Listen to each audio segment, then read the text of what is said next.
नमस्कार, मेरा नाम डॉक्टर प्रिया सिंह है। मैं ऑब्स्टेट्रिशियन एंड गायनेकोलॉजिस्ट हूँ नोबल मल्टी स्पेशलिटी हॉस्पिटल में। आज जिस विषय पे हम बात करना चाह रहे हैं वो है बहुत ही इम्पोर्टेंट विषय है, महिलाओं के स्वास्थ्य से जुड़ा हुआ। वो है कि सर्वाइकल कैंसर का पहचान, क्या क्या उसके लक्षण हो सकते हैं और किस तरीके से उससे बचा जा सकता है, किन महिलाओं में ये होने की संभावना ज़्यादा होती है, इस विषय पे आज हम बात करेंगे। तो सर्वाइकल कैंसर जो है ये वर्ल्ड का बहुत ही ज्वलंत विषय है ब्रेस्ट कैंसर के बाद में, जिसकी वजह से सबसे ज़्यादा मॉर्टेलिटी होती है महिलाओं में। ब्रेस्ट कैंसर फर्स्ट है, second is the cervical cancer. इसकी मॉर्टेलिटी का जो रेट है वो 12.4 पर लाख पर ईयर के हिसाब से जो WHO ने दिया है, जिसको कि उसका टारगेट है कि 2030 तक के इसको 4 पर लाख पर ईयर वुमेन के हिसाब से डिक्रीज़ किया जाए। पर ये अचीवमेंट तब आ सकता है जब इस कैंसर की सही समय पे पहचान हो सके, सही समय पे उसका जो है इलाज हो सके। अदरवाइज़ इसको रोकना बहुत मुश्किल हो जाता है जब ये स्टेज बढ़ जाती है। तो किन किन महिलाओं में इसके होने की संभावना ज़्यादा होती है? जो लोग स्मोकिंग करते हैं या फिर जो बहुत अर्ली एज में सेक्सुअली एक्टिव हो जाते हैं या अर्ली मैरिज रहती है, मल्टीपल पार्टनर्स जिनके होते हैं, या फिर जिनमें सेक्सुअली ट्रांसमिटेड डिसीज़ जो होती हैं इनकी संभावनाएं ज़्यादा हैं, या फिर ये कुछ इस तरीके का इन्फेक्शन है जिसको कि वो ध्यान नहीं दे रहे हैं, डिस्चार्ज हो रहा है, या बहुत लंबे समय तक कुछ महिलाएं ओरल कॉन्ट्रासेप्टिव पिल्स का उपयोग करती हैं। तो these are the high risk cases जिनमें ये होने की संभावना ज़्यादा होती है। अब सर्वाइकल कैंसर के क्या क्या लक्षण हो सकते हैं, किन महिलाओं में इस तरीके की चीज़ें होने की संभावना होती, क्या लक्षण दिखाएंगी? एक तो बहुत ही इर्रेगुलर टाइप का पीरियड्स आना, पीरियड बंद होने के बाद पीरियड आना, इर्रेगुलर मेंसेस, ये एक लक्षण हो सकता है। दूसरा डिस्चार्ज, वजाइनल डिस्चार्ज, जो कि स्मेल के साथ में हो, फाउल स्मेलिंग जिसको बोलते हैं, उस तरीके का अगर किसी को डिस्चार्ज हो रहा है, या फिर पेट में, पेड़ों में नीचे की तरफ दर्द होना, संबंध बनाते हुए दर्द होना, या फिर पेशाब करने में तकलीफ़ होना, पेशाब को रोक नहीं पाना, या फिर हस्बैंड के साथ रहते हुए ब्लीडिंग होना, उसके बाद में ब्लीडिंग होना, या फिर किसी महिला का जिसका महीना बंद हो चुका है और उसके बाद उसको जो है रक्तस्राव होता है।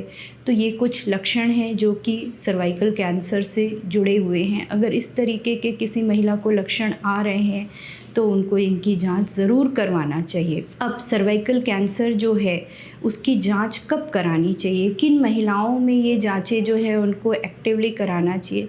25 से 30 साल की महिला से लेके 65 साल तक की महिला को ये जांचें, अगर वो चाहते हैं कि वो स्वस्थ रहें तो उन्हें अपना चेकअप कराना चाहिए। किस किस तरीके से ये स्क्रीनिंग हो सकती है? ये स्क्रीनिंग जो है 3 लेवल पे होती है, primary, secondary and tertiary. Primary जो होता है जस्ट हम देख के, जिसको कि विजुअल इंस्पेक्शन बोलते हैं, जो कि बहुत लोकल लेवल पे हम कर सकते हैं, बहुत ही मिनिमम सुविधाओं के साथ में महिलाओं की ये जांचें हो सकती है, जिसको VIA कहा जाता है, विजुअल इंस्पेक्शन स्क्रीनिंग, जिसमें हम एसिटिक एसिड करके एक लिक्विड आता है, एसिड आता है, जिसको कि महिला के बच्चेदानी के मुंह पे लगा के हम देखते हैं कि उसमें कोई चेंजेस तो नहीं आ रहे हैं। अगर आ रहे हैं तो ये हमें अलर्ट कर देता है कि ये महिला प्री कैंसरस स्टेज पे है, या इसमें कुछ चेंजेस हो रहे हैं, या ये कैंसर में बदल सकते हैं। तो पहला जो है स्टेज रहता है, जो बेसिक हम करते हैं, वो है VIA स्क्रीनिंग।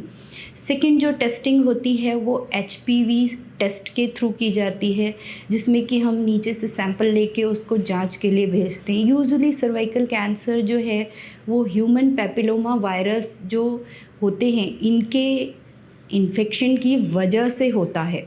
ये प्री कैंसरस भी हो सकता है, कैंसरस भी हो सकता है। इसके बहुत सारे स्ट्रेंथ होते हैं, 16, 18, 6, 11, 43, 44, जो कि अगर महिला को अफेक्ट कर रहे हैं तो ये सर्वाइकल कैंसर की तरफ बढ़ सकता है। तो HPV जो टेस्टिंग होती है ये भी किया जा सकता है। आजकल बहुत अच्छी टेक्निक्स आने लगी हैं जिससे कि हम डायग्नोस कर सकते हैं। और थर्ड है पैप्समियर टेस्टिंग या साइटोलॉजी, जिसमें कि हम बच्चेदानी के मुंह से सैंपल लेके उसकी स्लाइड बना के उसको जांच करते हैं कि कहीं कोई इनिशियल स्टार्टिंग तो नहीं हो रही है, CIN1 वगैरह या CIN2 या फिर कोई कैंसर जैसी चीज़ तो नहीं दिख रही है।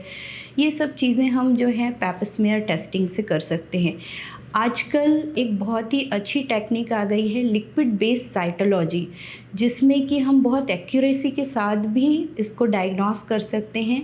ये भी बिल्कुल बिना दर्द की टेक्निक है, जिसमें नीचे से सैंपल लेके जांच के लिए भेजा जाता है, जिसमें DNA और HPV का कौन सा DNA इन्वॉल्व हो रहा है वो हमें पता चल जाता है, ताकि ट्रीटमेंट पार्ट जो है जल्दी से जल्दी शुरू कर सकें। क्योंकि इनिशियली CIN1, 2 या 3 के लिए बहुत अच्छे इलाज उपलब्ध हैं बिना सर्जरी के, जो कि हम लीप सर्जरी वगैरह करते हैं, तो ये किया जा सकता है। चौथी टेक्निक है कोल्पोस्कोपी। अगर किसी का पैप्समियर टेस्टिंग पॉजिटिव आ रहा है या VIN पॉजिटिव आ रहा है तो आप उसमें कोल्पोस्कोपी करके आगे का ट्रीटमेंट जो है प्लान कर सकते हैं। कुछ क्रायोथेरेपीज़ वगैरह होती हैं वो भी किया जा सकता है। तो इस तरीके से अगर हम सही समय पे सर्वाइकल कैंसर का जांच कराते हैं और हमें उसकी डायग्नोसिस पता चल जाती है तो इसका प्रिवेंशन बहुत आसानी से किया जा सकता है। आजकल एक बहुत ही सामान्य सा हमारे सबों के मनों में आ गया है कि हम इससे बचे कैसे। तो इसके लिए सर्वाइकल कैंसर वैक्सीन जो है वो उपलब्ध हैं, जो कि हम हर एक डॉक्टर जो है आज प्रमोट कर रहा है कि आप अपनी बच्चियों को ये लगवाया करें, जो कि अगर 2 तरीके से लगाए जाते हैं सर्वाइकल कैंसर वैक्सीन। 9 से 15 साल की अगर बच्ची है तो उसमें सर्वाइकल कैंसर वैक्सीन के 2 डोज लगाए जाते हैं। पहला डोज़ जो होता है जिस दिन लगाया गया, जिसको 0 डोज़ बोला जाता है, उस दिन लगवाया जाए। दूसरा डोज़ 6 महीने के बाद लगाया जाता है। तो इस तरीके से अगर 9 से 15 वर्ष की बच्ची है तो उसको जो है 2 डोज़ लगेंगे, और अगर 15 वर्ष से लेके 40 साल की महिला तक को हम सर्वाइकल कैंसर वैक्सीन लगा सकते हैं, और इसके 3 डोज़ लगते हैं। पहला डोज़ लगता है 0 जिस दिन लगा, दूसरा डोज़ 2 महीने के बाद, एंड तीसरा डोज़ जो है 6 मंथ, 0 से 6 मंथ। तो 3 डोज़ में जो 15 ईयर्स से अबव जो महिलाएं हैं उनको लगाया जाता है, ताकि सर्वाइकल कैंसर को प्रिवेंट किया जा सके। अब सर्वाइकल कैंसर वैक्सीन भी 2 तरीके से आते हैं। एक आता है प्लेन सर्वाइकल कैंसर वैक्सीन, जो कि सिर्फ सर्वाइकल कैंसर को प्रिवेंट करने के लिए बनाया गया है, और एक आता है 9 कैंसर्स जो HPV वायरस के अलग अलग स्ट्रेन जो अलग अलग आपके ऑर्गन्स को अफेक्ट कर सकते हैं, उसके लिए आता है, जो कि गार्डासिल 9 वगैरह के नाम से आता है। वो भी इंट्रामस्कुलर लगाया जाता है, तो ये भी लगवाया जा सकता है, बट वो लिटिल बिट थोड़ा सा कॉस्टली रहता है। जो प्लेन सर्वाइकल कैंसर वैक्सीन है वो सस्ते होते हैं, वो 2 से 3 हज़ार की रेंज में आते हैं, या फिर अगर हम 9 कैंसर प्रिवेंशंस के ऊपर जा रहे हैं तो वो अराउंड 10,000 के आसपास पड़ता है। तो सर्वाइकल कैंसर वैक्सीन लगवाना बच्चियों को या महिलाओं को अत्यधिक आवश्यक हो गया है, लगवाना चाहिए। इससे आप आगे जाके बीमारियों से बच पाएंगे। अगर आपको मेरा ये टॉक पसंद आया है तो इसे लाइक और शेयर कीजिएगा। Thank you.